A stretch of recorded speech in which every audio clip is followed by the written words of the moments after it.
श्री स्वामी समर्थ. श्री स्वामी समर्थ सेवेचा सत्य अनुभव. जळगाव येथील प्रतापनगरमध्ये स्वामी महाराजांचे केंद्र आहे. मी एके दिवशी स्वामी केंद्रात गेलो आणि स्वामींचं दर्शन घेतलं.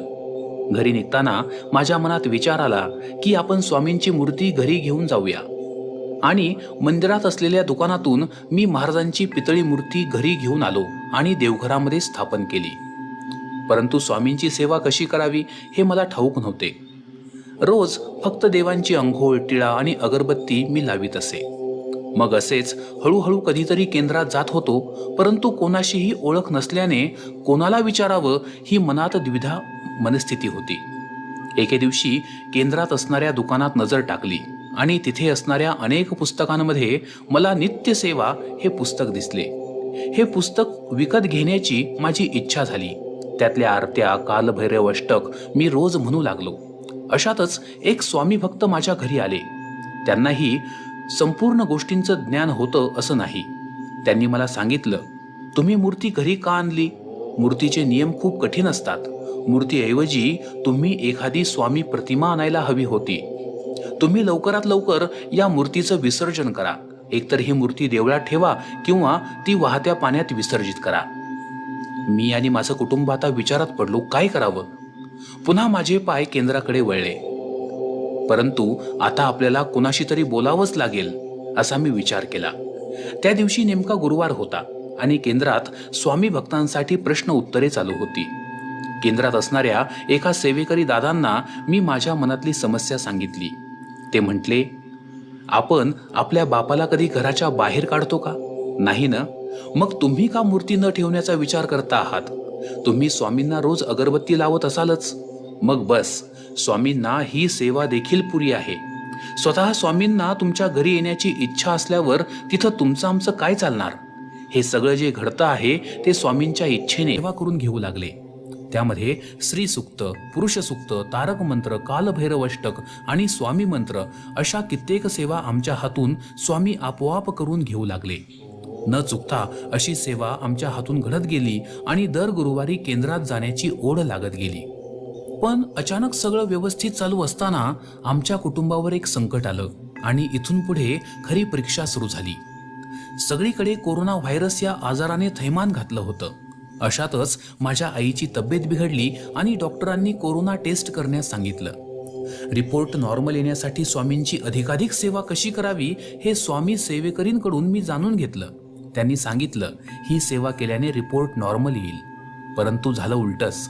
आईचा रिपोर्ट पॉझिटिव्ह आला. शंका आणि संशय हे श्रद्धेच्या मार्गातले सर्वात मोठे अडथळे.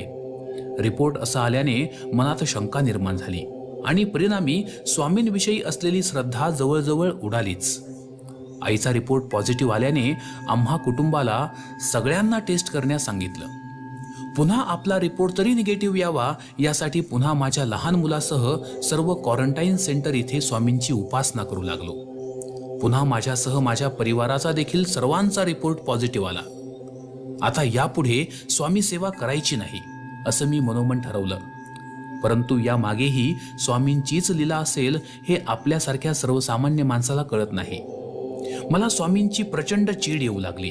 प्रसंगी मी स्वामींबद्दल अपशब्द बोलू लागलो. परंतु अनेकांना खूप त्रास झाला. अनेक जण यात दगावले. परंतु आम्हाला कुठलाच त्रास झाला नाही आणि सुखरूप 7 दिवसांनी आम्हाला घरी सोडण्यात आलं. स्वामी नेहमी आपल्या भक्ताला सुखरूप घरी आणतात. पण स्वामींविषयी मनात श्रद्धा असावी लागते हे नंतर लक्षात आलं आणि पुन्हा स्वामी सेवा सुरू केली. हळूहळू सेवा आपोआप स्वामी माझ्या हातून करून घेऊ लागले आणि रोज स्वामी चरित्र क्रमशः 3 अध्याय आणि 11 माळी श्री स्वामी समर्थ जप करू लागलो आणि मला स्वामींचा खूप चांगला अनुभव येऊ लागला. आता मी तुम्हाला फोटोसहित माझा एक भयान अनुभव सांगणार आहे. गेल्या 20 जानेवारीला माझ्या 11 वर्षाच्या मुलीच्या हातून डोक्याला लावण्याची पिन गिळली गेली. तिने आम्ही रागू म्हणून आम्हाला न सांगता पाणी पिले आणि काही वेळाने आम्हाला सांगितले. आम्हाला थोडा धक्का बसला, परंतु तिला कोणत्याही प्रकारे त्रास झाला नाही. आम्ही स्वामींवर सर्व भार सोडून मोकळे झालो. तसेच मुलीची पण स्वामीवर अफाट श्रद्धा असल्याने मुलीने पुन्हा स्वामींना आम्हाला न सांगता निवेदन ठेवले आणि गुरुवारी मला संध्याकाळी कामावरून येताना महाराजांसाठी हार आणि पेढे आणण्यास सांगितले. आणि म्हणाली, मी स्वामींना सगळं काही सांगितलं आहे, मला कुठलाही त्रास होऊ देऊ नका. मी तिने सांगितल्याप्रमाणे हार आणि पेढे घेऊन आलो. ती देखील खूप आनंदित झाली आणि स्वामींना हात जोडून प्रसाद म्हणून तिने स्वामींपुढे पेढे ठेवले.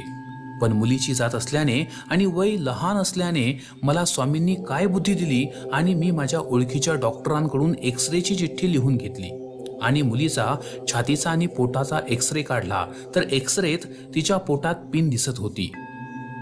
पुन्हा सर्व भार आम्ही स्वामींवर सोपवला.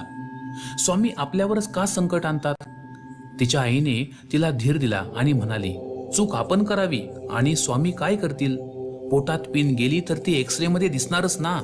पण या पिनला अलगद कसं बाहेर काढता येईल हे स्वामींचं काम आहे.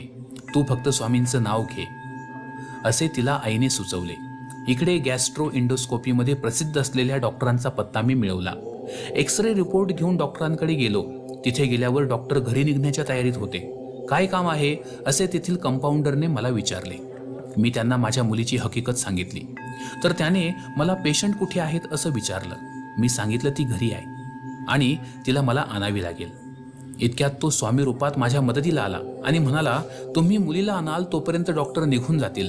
मला रिपोर्ट द्या, मी डॉक्टरांना दाखवतो आणि तुम्हाला बोलावतो. मी प्रचंड घाबरलो होतो आणि माझ्या मनात स्वामी जप सुरूच होता.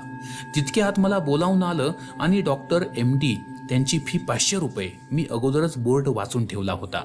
आत गेल्यावर डॉक्टरांनी माझ्याशी तब्बल 20 मिनिटं चर्चा केली आणि म्हणाले, घाबरू नका, तिला अजून काही त्रास नाही ना, तर मग आपण विष्टे वाटे ती पिन निघण्याची वाट पाहू. मी म्हणालो, सर उगाच रिस्क नको, खर्च लागला तरी लागू द्या, पण तुम्हाला योग्य असेल ते करा. डॉक्टर म्हटले, पैसे कोणाला नको असतात, परंतु मुलगी लहान आहे, माझे 10 मिनिटांचे काम आहे. तुम्ही म्हणत असाल तर अजून उद्यापर्यंत आपण वाट पाहू. डॉक्टरांनी माझ्याकडून कुठलीही फी न घेता पोट साफ होण्यासाठी एक बाटली लिहून दिली. काल रात्री तिला औषधं दिली आणि आज सकाळी तिच्या विष्टे वाटे तिची पिन अलगद बाहेर निघाली. दवाखान्यातील कंपाऊंडर, डॉक्टर हे प्रत्यक्ष स्वामी रूपातच तिथे होते. बघा ना तुम्ही, पेशंट सोबत नाही तरी देखील कंपाऊंडर मदतीला धावून आला. डॉक्टर सल्ला घेण्याची सुद्धा फी सोडत नाही आणि ते तर माझ्यासोबत 20 मिनिटं चर्चा करून मोफत औषधी देखील लिहून दिली.